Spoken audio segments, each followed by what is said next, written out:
여러분 안녕하세요. 오늘은 이생규장전을 배울 건데요. 이생규장전은 김시습이 쓴 금오신화에 수록된 5가지 작품 중에 하나입니다. 그러면 금오신화가 뭐냐라고 물어보시면 여러분이 흔히 최초의 한글 소설로 홍길동전을 많이 알고 계실 텐데요. 그거는 말 그대로 최초의 한글 소설이잖아요. 금오신화는 우리나라 최초의 한문 소설입니다. 한문 소설.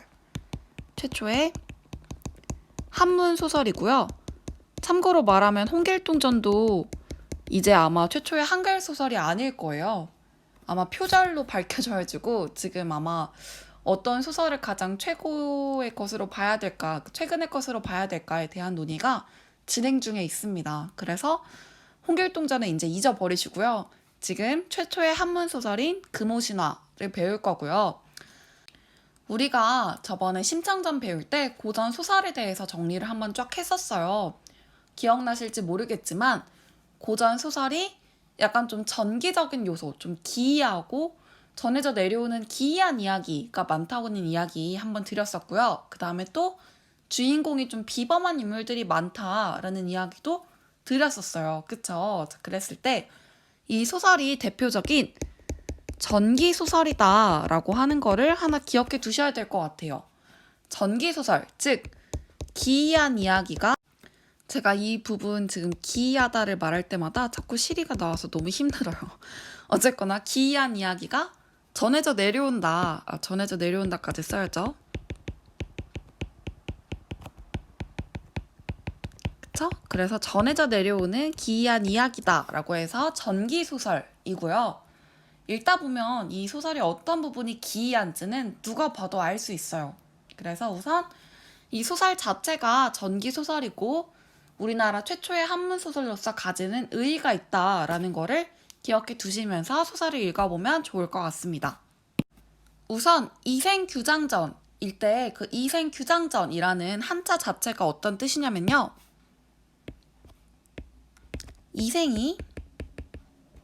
이생이라고 하는 건 이서생이에요. 서생이라고 하는 건 글 공부하는 선비 이렇게 생각하시면 되죠. 이 서생이 담장안을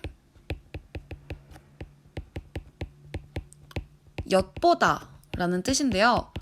옛날에는 여러분 연애를 하기가 굉장히 어려웠던 거 알고 계시죠? 옛날에는 연애라기보다는 보통 집안과 집안 사이의 결혼, 정략 결혼들이 많았잖아요. 특히 양반 가일수록. 근데 이 소설은 특이하게 양반집 자제, 그 양반집 자제가 길을 가다가 담을 우연히 넘보는데요.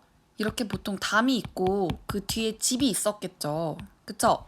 근데 여기 있는 여자가 너무 예쁜 거야. 그래서 얘가 그 여자를 보고 첫눈에 반하는 내용이에요. 그러니까 어떻게 보면 약간 좀 되게 로맨틱하죠. 그 시대에 맞추면 특히 더. 그래서 앞부분의 줄거리를 먼저 살펴볼게요. 송도에 국학에 다니는 이 서생은 우연히 담 너머를 엿보다가 시를 읊는 최 여인을 발견한다. 지금 여주인공 이름 나왔습니다. 최 여인을 발견했어요. 그녀의 아름다움에 매혹된 이 서생은 그녀에게 시를 써서 담장 너머로 던지고 이를 계기로 두 사람은 사랑하는 사이가 된다. 근데 여러분 항상 이렇게 사랑이 쭉 잘 되면 누가 보겠어요? 드라마 같은 것도 사실은 소설이나 드라마 같은 것도 모두 다 실현 뒤에 극복하는 그 사랑을 보는 재미 때문에 보는 거지 너무 처음부터 끝까지 사랑이 쭉 진행되면 아무도 안 봐요. 그래서 이 소설에도 사랑을 방해하는 실현들이 등장을 하는데요. 그 뒤에 보시면 이 서생의 아버지가 이거를 눈치채자마자 이 서생, 이 아들을 울주로 보내버렸어요. 그러니까 더 이상 이 여자를 못 만나게 저 멀리로 보내버린 거죠. 그리고 최 여인은 병이 나서 자리에 눕습니다. 이거 자체가 뭐예요? 실현이죠, 실현. 첫 번째 실현. 아버지의 반대. 그쵸? 아주 고전적이고 클래식하죠. 가족들의 반대. 아버지의 반대 때문에 두 사람이 처음에 떨어지는 위기에 놓입니다. 자, 이 위기 어떻게 칠 것인가? 그 다음에 보시면 이를 알게 된 최 여인의 부모는 정식으로 이 서생의 집안에 청혼하고 이게 이럴 수밖에 없는 게 여러분도 부모님의 입장에서 내가 우리 딸을 너무너무 사랑하는데 우리 딸이 어떤 남자를 좋아해서 그 남자 때문에 알아 누웠다라는 걸 알게 되면 자동으로 그 딸의 부모가 남자 측 부모한테 우리 정식으로 결혼을 하자라고 신청하고 있는 거예요. 그쵸? 그래서 결국에 혼인을 했어요. 극복했어. 혼인해서 행복한 시간을 보내는데 여기서 끝이 아닙니다. 홍건적의 난이 일어나요. 그래서 양가의 부모는 물론 최여인도 죽게 되고 간신히 이서생만 살아남게 된다. 자, 일단 두 번째 시련인데요. 그쵸? 두 번째 시련인데 이거는 사실 어떻게 할 수가 없어요. 약간 전쟁같이 천재지변과 같이 그 반란이 일어난 건데 홍건적의 난이 엄청 컸잖아요. 여러분 역사 시간에서 배웠죠. 근데 약간 좀 특이한 게 여주인공이 바로 죽어버려요. 최여인이 바로 죽어버려요. 여주인공이 죽고요. 남자 주인공인 이서생만 살아나게 됩니다. 그래서 사실 우리가 볼 부분은 소설에서 원래 발단, 전개, 위기, 절정, 결말이 있다면 우리는 네 번째 단계인 절정부터 볼 거예요. 그러면 들어가 보겠습니다.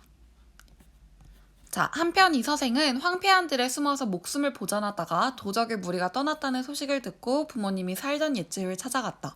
자, 우선 도적의 무리가 아까 누구였어요? 그렇죠. 황건적의 난이죠. 황건적을 얘기하는 거고요. 이 황건적은 두 사람 사랑에 있어서의 시련을 의미하는 단어였습니다.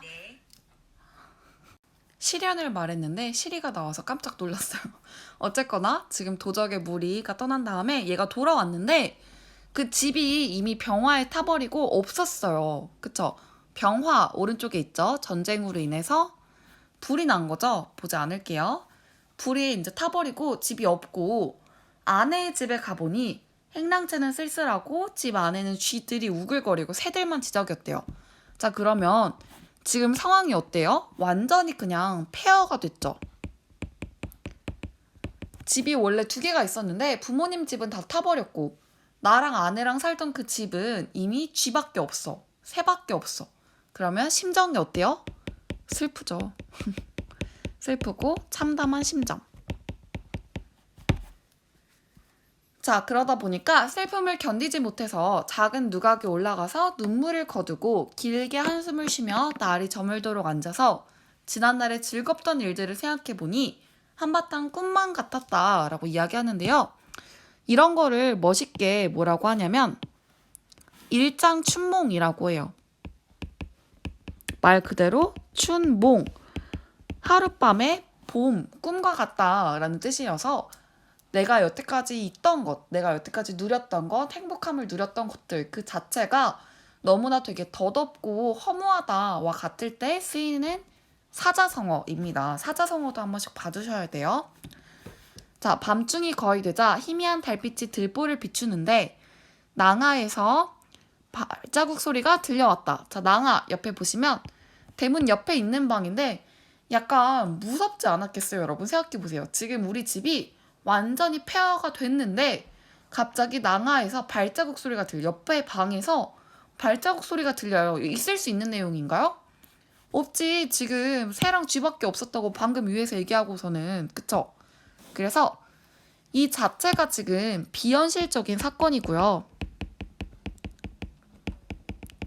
그 비현실적인 사건의 배경을 어떻게 보고 있는 거냐면 약간 그 뭐 어떤 느낌인지 알죠? 약간 달빛이 약간 사르르 비추면서 발자국 소리가 들리는 그런 비현실적인 사건의 배경을 묘사하고 있다라는 거를 보시면 되겠습니다.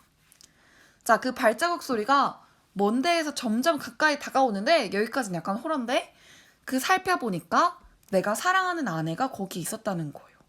그쵸? 여러분 근데 이거 말이 돼요? 안 되지. 방금까지 쥐밖에 없었다니까? 갑자기 사랑하는 아내가 어디서 나와요. 그러니까 여기 밑에 비현실적인 요소라고 먼저 쓰셔야 되고요. 분홍색 예쁘겠다. 비현실적인 요소고요. 이 서생은 다행히 그거를 보자마자 알았어요. 아, 내가 사랑하는 여인이 이미 이승에 없다는 것을, 내가 이미 내 사랑하는 여인을 떠나보냈다는 것을, 죽었다는 것을 알고 있었지만 그래도 막상 죽은 사람인 걸 알아도 보자마자 너무 사랑하는 마음에 반가움이 앞서서 의심도 하지 않고 물어봤다는 거죠. 그쵸? 즉 뭐예요? 지금 이성적으로는 아내가 죽은 걸 알아요. 이성적으로는 아내가 죽은 걸 알아.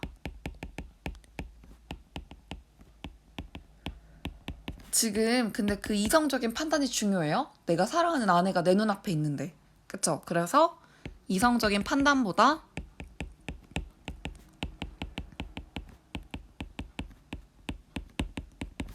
사랑이라는 감정이 앞서고 있다.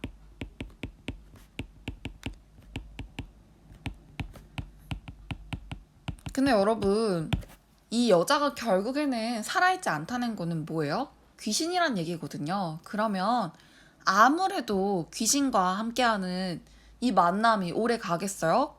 오래 가지 않겠죠. 어떤 걸 느낄 수 있냐면요. 비극적인 결말을 벌써부터 예측할 수 있습니다.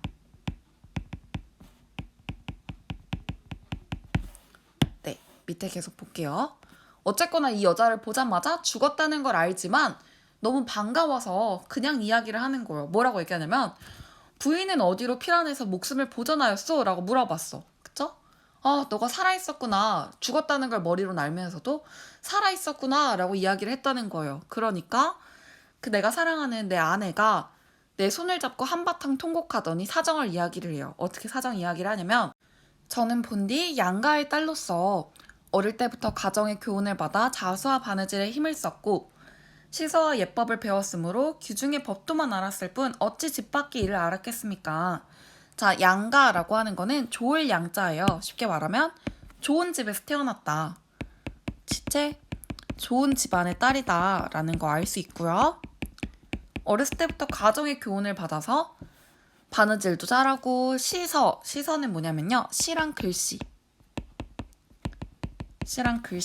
이런 것들 그 다음에 또 예법도 배우고 해서 규중의 법도 규중이라고 하는 거는 부녀자 즉 여인들이 사는 공간을 말하거든요.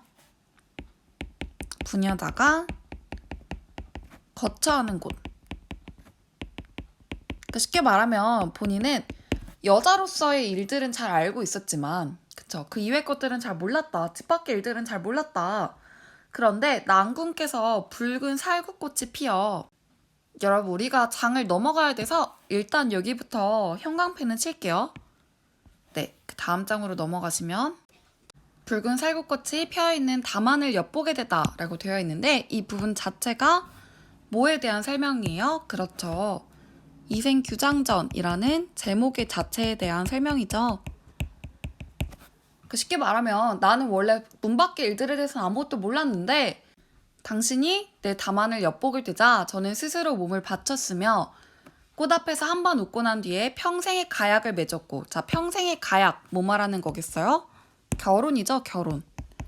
우리는 평생의 결혼을 했고 휘장 속에서 거듭 만났을 때는 정이 100년을 넘쳤습니다. 우린 정말 잘 지냈어요. 그런데 사세가 이렇게 되자 슬픔과 부끄러움을 차마 견딜 수 없었습니다.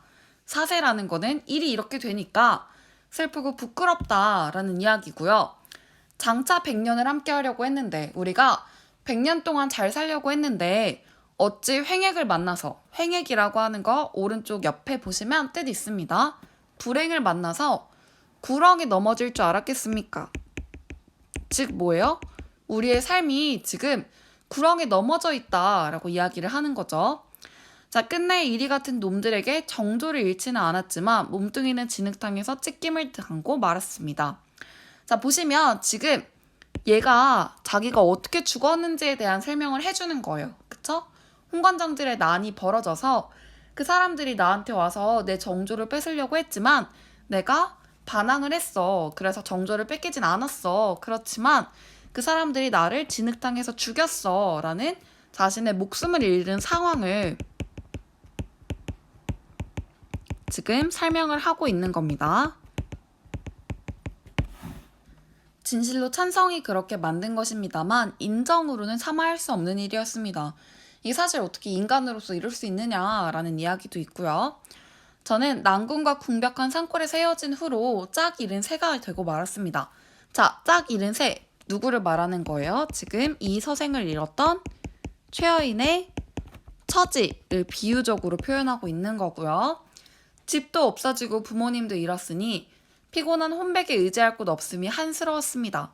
혼백, 이미 넋이 된 거죠. 내 영혼이 집도 없고 부모님도 잃다 보니까 의지할 곳이 없었다. 의리는 중하고 목숨은 가벼움으로 쇠잔한 몸뚱이로서 치욕을 면한 것만은 다행이었다마는, 그러니까 뭐예요? 내가 지금 당신에 대한 의리는 지켰다. 왜? 나는 정조를 지켰거든. 그래서 치욕을 면한 건 다행이지만 누가 산산조각이 난 제 마음을 불쌍히 여겨주겠습니까? 다만 갈기갈기 쩍은 창자에만 맺혀있을 뿐입니다. 라는 거는 뭐예요? 나는 내 정조를 지킨 거에 대해서 후회하진 않아. 후회는 없지만 다만 어떤 거는 좀 아쉽냐면 내가 당신과의 사랑을 다하지 못해서 한스럽다라는 이야기를 하는 거죠. 우리는 원래 100년 동안 갈 만한 사랑이었는데, 우리는 100년 동안 행복할 거였는데 갑자기 이런 일이 생겨서 너무 한스럽다. 저 썩은 창자에 맺혀있다 라는 얘기고요. 해골은 들판에 던져졌고 몸뚱이는 땅에 버려지고 말았으니 생각하면 그 옛날의 즐거움은 오늘의 이 비운을 위해 마련된 것이 아니었을까 싶습니다. 자, 지금 옛날의 즐거움이 오늘날의 비운으로 바뀌었어요. 그쵸? 여기서 사자성어를 하나 더 알 수 있는데 뭐냐면 흥진비례라고 해서, 흥이라고 하는 건 여러분들 지금 뭐 흥이 난다 할 때 그 즐거움이거든요. 즐거움이 진, 다해고, 비, 슬픈 거, 비통함이 래, 온다 라는 뜻으로, 즉 즐거움이 다하면 슬픈 게 온다 라는 뜻을 가진 한자성어로 이거를 표현할 수 있겠어요. 자, 그래서 봄바람이 깊은 골짜기에 불어와서 제 환신이 이승에 돌아왔습니다. 자, 봄바람, 뭔가 좋은 징조겠죠? 봄바람이 돌아와서 내 환신, 내가 환생한 몸이 이승에 되돌아왔다라는 거죠. 즉 뭐예요? 다시 우리가 행복하게 평화롭게 살 수 있는 평화로운 시절이 왔다라는 얘기고요. 난군과 저는 3세의 깊은 인연이 맺어져 있습니다 라고 하는데, 이 3세 여러분 도깨비 봐서 다시 다들 아실 것 같아요. 먼저 첫 번째는 전생, 그리고 지금생, 현생, 그 다음에 미래에 오는 내세, 이렇게 세 가지. 난군과 나는 전생에도 짝이고 이번에도 짝이고 미래에도 짝이기 때문에 깊은 인연이 맺어져 있어서 우리 홍건적이 난 때문에 오랫동안 뵙지 못했으니까 지금이라도 고이 모시자, 지금이라도 우리 다시 만나자라는 이야기를 하고 있는 거예요. 요약을 하면 내가 지금 귀신이 되었지만 지금 다시 왔으니까 내가 잘할 테니까 우리 다시 한번 옛날에 그 즐거움을 누려보지 않겠느냐라고 제의를 하면서 난군께서는 허락해 주시겠습니까? 라고 물어보는 거죠. 약간 호러의 느낌이 나는데 이 사람은 지금 사랑에 빠졌으니까. 장르가 로맨스예요, 여러분. 로맨스. 그러니까 이걸 듣자마자 남편은 너무 기쁜 거죠. 그래서 그게 바로 내 소원이다. 당신과 함께 다시 한번 우리 잘 살아보고 싶다 라고 해서 즐겁게 심정을 털어놓은 거죠. 이윽고 이야기가 가산에 미치자. 가산이라고 하는 거는 집의 재산이죠. 집의 재산에 미치자 여인이 이렇게 말한 거예요. 조금도 잃지 않고 어떤 산골짜기에 묻어두었습니다. 우리 두 집 부모님의 해골은 어디 있어? 그냥 버려두었습니다. 이런 이야기를 하고 같이 이야기가 끝나고 잠자리에 들으니까 지극한 즐거움이 옛날과 같았다. 둘이 만나서 너무너무 행복했다라는 이야기를 하는 거고요. 지금 회포를 풀고 있는 이생과 최여인을 볼 수 있겠습니다. 자, 그러면 오른쪽에 있는 날개 질문 보시면 제가 지금 꼬여서 그냥 제가 쓰고 얘기해 드릴게요. 다시 만나게 된 심정을 물어보고 있죠? 여러분은 프린트 위에 있어요. 당연히 어떻겠어요? 다시 만나게 된 심정? 로맨스니까 기쁘고요. 반갑다. 끝. 네, 여러분 그러면 이제 마지막 장으로 가볼게요. 마지막 장이라기보다는 우리가 오늘 할 거의 마지막 장입니다. 자, 이제 둘이 만나서 회포를 풀었어요. 잠자리도 같이 했고 그동안 있었던 이야기들도 서로 나눴고요. 다음날에 이제 어디를 가냐면요. 아까 최여인이 재물이 그대로 있다, 묻어두었다 라고 이야기를 했죠. 자, 그렇게 같이 가서 매장한 곳을 찾으니까 거기에는 금은 몇 덩어리와 재물이 있었대요. 그리고 유교 사회다 보니까 부모의 해골을 거두고요. 금은과 재물을 팔아서 오관산 기슭에 합장하고는 나무를 세우고 제사를 지내서 모든 예절을 다 마쳤대요. 그쵸? 지금 이제 할 도리를 다 한 거죠. 그 후에 이 서생은 벼슬을 구하지 않고 아내와 함께 살게 되니, 자, 이 사람은 원래 벼슬을 구해서 살 수 있는 사람이야. 벼슬을 얻을 수 있을 만큼 능력이 있는 사람인데 아내에 너무 빠져가지고 지금 사랑이 더 중요한 거죠. 뭐보다? 부귀 공명보다. 그쵸? 사랑이 엄청 빠져있는 모습을 보이고요. 그 다음에 피랑 갔던 노복들, 노복이라고 하는 건 하인들이에요. 하인들이 다시 찾아와서 인간의 모든 일을 완전히 잊고서 친척과 손에 길흉사에도 문을 닫고 나가지 않았다. 이것도 한자성어로 볼 수 있죠. 사자성어. 아예 문을 닫고 나가지 않았다라는 거를 뭐라고 얘기하냐면요. 두문불출이라고 해요. 말 그대로 문 밖에 불출, 나가지 않았다라는 뜻을 가진 한자성어입니다. 바깥 출입을 하지 않았다. 늘 아내와 함께 시구를 지어서 주고받으면서 즐겁게 세월을 보냈다. 지금 행복하게 지내고 있는, 여기까지가 바로 절정이고요. 이 밑에서부터 이 소설의 결말을 배울 건데요. 결말은 다음 시간에 배우도록 하겠습니다. 오늘도 고생 많으셨습니다.